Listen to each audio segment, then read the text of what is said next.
So in this video we are going to be talking about how to use the record feature of Google Voice.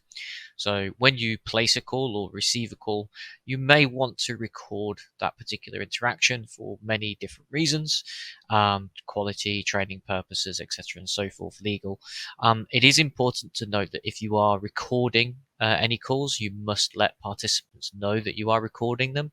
Also, this feature is determined by your admin and whether or not your admin wants to allow you to utilize this particular feature.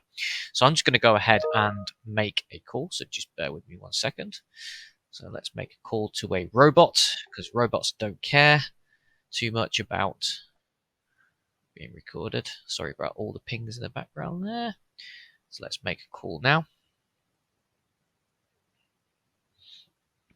Welcome to EE, the UK's #1 network. Here. If you're calling about your mobile phone, press 1. This call is now being recorded. Wi-Fi device or tablet, press 2. And for broadband and home phone queries, press 3. Okay, so I'm just going to wait and let that record a little bit more. Let me give you those options again. If you're please. calling about your mobile phone, press 1. Great if it's about your 4G Wi-Fi device or tablet, just here. press 2.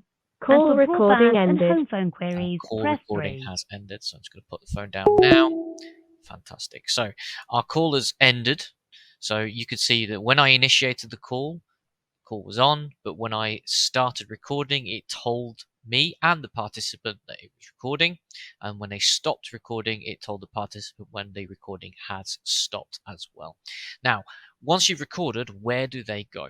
So you'll see here you've got your calls section just at the top here. There we are. So if I click on the calls, any calls that have been recorded, you can see a little recording button just there. So if I click on that now, there we are. I can see that was an outgoing call, who it was to. If I play this. This call is now being recorded. Wi-Fi device or tablet, press 2. And for broadband and home phone queries, press 3. So I'm just going to wait and let that record a little bit more. So you get the idea, because you don't want to hear me going off and on and on and on and on again. And that is how you can record calls and find where those recordings are within Google Voice. Thank you for watching.